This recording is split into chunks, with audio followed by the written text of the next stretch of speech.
Buenos días, bienvenidos, bienvenidas a Conversando en el Ágora. El día de hoy vamos a comenzar nuestra tercera temporada hablando de la historia de la administración pública y específicamente de la formación del empleo público en los estados occidentales. Haremos referencia a algunos países que han sido influencia principalmente de Colombia, tales como Francia, Estados Unidos, España, Italia y, por qué no, también Alemania. Pero para poder comenzar esta historia, este relato, es importante establecer que la acepción o el significado de la palabra administración es muy variado, de tal manera que resulta provechoso asumir una acepción, particularmente la de aquellas personas que analizan la llamada ciencia de la administración, que conciben que hay administración pública, según Max Weber, cuando podemos identificar a un aparato burocrático, es decir, a un conjunto de puestos de trabajo ocupados por personas que laboran para el Estado y que por dichas responsabilidades reciben una contraprestación económica. La conformación de esta administración pública se va a dar principalmente en el absolutismo, es decir, en los siglos XIV, XV y XVI. Pero para poder llegar a esa administración es importante hacer referencia a los antecedentes, de dónde viene y el por qué nosotros llegamos a una conformación de una administración pública profesionalizada. La respuesta, sin lugar a dudas, está en la misma caída del Imperio Romano. Los historiadores ubican la ruptura del Imperio Romano cuando dicho imperio perdió a su provincia de Egipto. Esto porque Egipto era el granero del mundo. Pero lo cierto es que ya las invasiones bárbaras habían aislado gran parte en la conectividad y, por supuesto, habían aislado el poder político que se ejercía desde Roma. Y quiero hacer esa aclaración, porque cuando estamos hablando aquí del Imperio Romano, no estamos hablando de todo el Imperio Romano, sino solamente del Imperio de Occidente, es decir, aquel que dependía de Roma. Porque el Imperio Romano de Oriente, en este caso, imperio más ortodoxo, más griego, viviría 1000 años más. Pero la historia que queremos relatar se encuentra específicamente en esa porción de Europa. Y allí, como les estaba contando, ya las invasiones bárbaras habían empezado a generar un mundo mucho más rural y mucho menos urbano. El mundo individual que defendían los griegos y los romanos se había perdido y había empezado a conformarse un mundo mucho más colectivo. Sin lugar a dudas, la principal experiencia del derecho romano y su principal herencia no solamente va a ser el derecho romano, sino además la religión católica o el cristianismo. Y esto va a generar que en el medioevo, en la siguiente etapa que sigue, según los historiadores, el mundo se conciba de manera colectiva. Allí es muy importante pertenecer a un grupo social determinado. Y hay una vida que también está predestinada. Si se nace siendo campesino, pobre, siervo de la gleba, cualquier posibilidad de mejorar la calidad de vida va a estar, sin lugar a dudas, en la tierra prometida, es decir, en el paraíso, después de esta vida, en la muerte. Es por eso que en el mundo medieval la construcción de catedrales es una promesa de ese paraíso que está por llegar. Pero adelantemos el reloj y ubiquémonos en aquello o en aquel periodo que los historiadores llaman Alta Edad Media, y particularmente en unos territorios que se habían asentado precisamente por esas tribus bárbaras que habían invadido el antiguo Imperio Romano. En esos territorios realmente no teníamos a un gobernante efectivo, pues este dependía en gran medida de las alianzas de lealtad que se cimentaban a través de grandes terratenientes o propietarios de la tierra. En este mundo colectivo en donde la Iglesia constituye un gran poder y una gran influencia, el otro gran elemento es una visión social que podríamos llamar patrimonialista. Las reglas de juego estaban dictadas por quienes poseían la propiedad de la tierra. Estos monarcas serían una especie de monarcas al mejor estilo de Juego de Tronos, un monarca árbitro que lo que hacía era dirimir las controversias entre los diferentes señores feudales. Por lo tanto, debemos revisar para llegar al origen de esa administración pública lo que ocurría al interior de esos feudos. Y al interior de esos feudos habían personas que de cierta manera, servían al señor feudal. Pero para hacerlos, lo hacían a través de un vínculo que se llamaba contratos de servicio fiel. Este vínculo implicaba que la persona se introducía a la casa del señor feudal, era como si se volviera parte de su familia, y a cambio el señor feudal, en un escenario de incertidumbres, guerras, invasiones y de poca gobernanza, le dispensaba protección. Este vínculo fue muy eficiente y aseguró, por lo menos en los territorios donde hoy se ubica el mundo germano, aseguró que consejeros, incluso el clero, altos cargos o altas funciones de responsabilidad, o por lo menos lo que después llamaríamos nobleza, pues prestaran servicios al señor feudal, quedando excluidas actividades de carácter manual o incluso la actividad de los campesinos. Pronto este vínculo del contrato de servicio fiel sería tan eficiente que el monarca decidiría extenderlo también a personas que realizaban labores manuales. Obvio, no se podía llamar de la misma forma, así que se llamó contrato de servicio doméstico. Aquí, palabras como obediencia, subordinación, orden, jerarquía son relevantes para la historia de nuestra administración. Si bien es cierto, estos vocablos o estas palabras tienen un significado mucho más ligado a la lealtad con una persona, con el señor feudal, serán determinantes de manera posterior para entender la administración pública moderna. Pero de nuevo quiero que adelantemos el reloj, porque la Edad Media, aunque fue bastante larga, tuvo varios procesos y cuando nos encontramos unos siglos más adelante en aquello que se ha denominado la Baja Edad Media, estas condiciones iban a cambiar de manera significativa.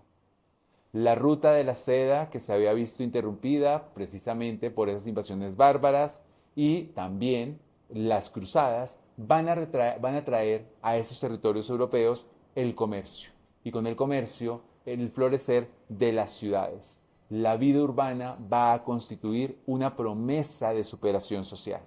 Ya las personas, aunque religiosas, no tenían por qué conformarse con ser campesinos y no tener posibilidades de mejorar económicamente. Así que muchas personas que antes estaban en esos feudos van a migrar a las ciudades porque el comercio, vuelvo a insistir, se va a reactivar. Allí van a empezar a surgir muchas de las instituciones que conocemos en la actualidad. Pero quiero concentrarme en el contrato de servicio fiel, porque el contrato de servicio fiel se trasladará a esas ciudades y explicará dos realidades.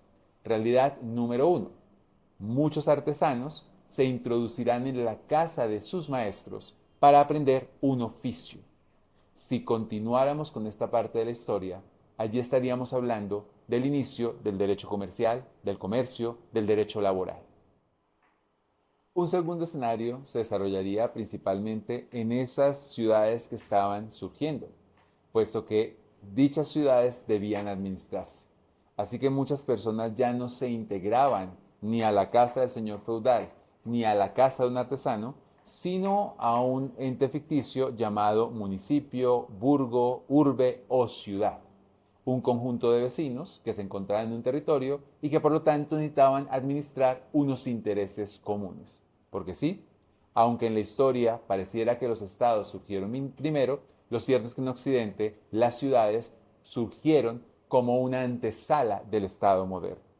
Y por lo tanto, la palabra jerarquía va a asumir una dimensión distinta.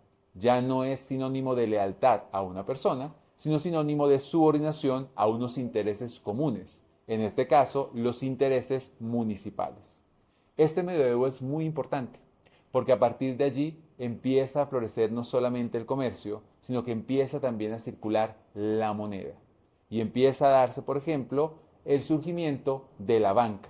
Para quienes no lo saben, gran parte de la banca se realizaba en espacio público. La persona que era prestamista tenía un banco de madera y hacía el negocio a plena luz del día, prestando el dinero en dicha banca. De hecho, cuando la persona a la que se le prestaba no tenía capacidad de pago, dicho banco de madera se rompía, de tal manera que esto implicaba que la persona entraba en bancarrota. Siempre que nosotros hablemos de instituciones modernas, debemos buscar su significado en el pasado. Pero no quiero hablarles del derecho bancario ni del inicio de la banca, sino de la configuración de la administración pública. Y hemos puesto ya varios componentes: la Iglesia Católica, las urbes, el comercio y sobre todo una nueva clase social pujante que se llaman los mercantilistas, que van a hacer que toda la hegemonía del feudalismo se rompa y que demos paso a otro modelo distinto, que es el absolutismo. El cambio de un modelo histórico a otro, del feudalismo al absolutismo, es el equivalente a la guerra de Troya. Pensémoslo bien. El gran, en este caso, ejército griego que golpeaba muy fuerte los muros del absolutismo no es otro distinto que el mercantilismo y la circulación de la moneda. Pero sin lugar a dudas, tal como lo vamos a ver a continuación, el caballo de Troya, es decir, aquel ardid que va a consolidar verdaderamente un nuevo modelo, va a ser la configuración de la administración pública. Porque cuando tengamos una administración pública sobre el territorio, el feudalismo habrá muerto para dar paso a un nuevo modelo que conocemos como absolutismo. Pero ¿cómo llegamos allí? Y la pregunta es válida. Si adelantamos el reloj, pues debemos recordar, uno, que hubo un descubrimiento de un continente en pleno siglo XV, lo cual amplificó mucho más el comercio, ya no solamente nacional, sino ahora internacional. Y adicionalmente, también podríamos señalar que en este siglo XV, estos mercantilistas que tenían de cierta manera poder económico, querían que sus productos circularan de mejor manera.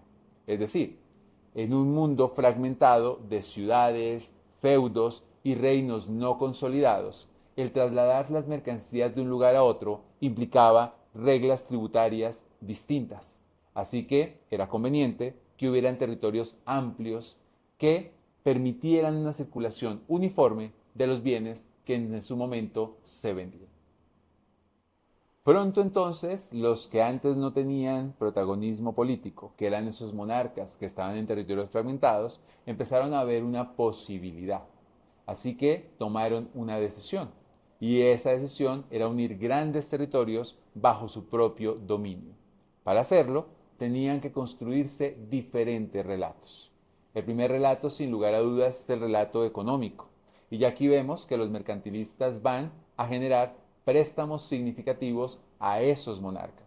Sin embargo, la banca va a constituir también uno de esos poderes o fragmentos que se deben subordinar. El otro gran relato tiene que ser un relato de carácter político, algo que aúna a un conjunto poblacional frente a un proyecto común. Esto variará dependiendo del país. Si estamos en Portugal, Portugal decidirá convertirse en la principal potencia marítima de pues no la antigüedad, pero sí la modernidad. Es quien tiene principalmente las rutas a la India y domina, en este caso, el comercio de las especies. Si vamos a España, España se configurará bajo un matrimonio, el matrimonio de Isabel la Católica y Fernando. Y esto automáticamente cambiará el chip porque será una nación católica, apostólica y romana. Y bajo, en este caso, la bandera de recuperar el territorio de los moros o de los árabes, estas comunidades autónomas, que son hoy en día parte de un solo Estado, empezarán a unificarse bajo el gobierno de esos dos reyes. Si vamos un poquito más, adentrándonos hacia Europa, nos encontraremos con Francia, y Francia apelará a la lengua, apelará a los símbolos, la flor de lis, a las leyendas de ser descendientes directos de Troya, por algo París se llama París, de tal manera que cada estado montará su propio relato. Pero los relatos no son suficientes. Es importante establecer justificaciones en cuanto a hechos y sobre todo justificaciones también jurídicas. Pero si ustedes quieren saber cómo continúa el inicio de esta administración, por favor conéctense al segundo programa. Así las cosas, este programa finaliza comenzando desde la caída del Imperio Romano, consolidando un cristianismo que será la amalgama que definirá al mundo occidental, pasando por un monarca sin poder, subordinado particularmente a poderes fragmentados, la banca, los señores feudales, las ciudades, llegando a la consolidación del comercio y finalmente con un monarca que pretende unificar un territorio amplio bajo una excusa, bien sea la conquista de un nuevo continente, bien sea el catolicismo, la lengua, la religión o la cultura. Este punto de llegada es el punto de partida para nuestro siguiente programa, porque aquí es donde comienza verdaderamente a conformarse la administración pública que hoy llamamos profesionalizada. Y, como siempre, me despido. En la producción y edición Mateo Burgos, quien les habla, Jorge Iván Rincón. Esto es Conversando en el Ágora. Por favor, suscríbanse, denos like. Solo de esa manera conformamos comunidad.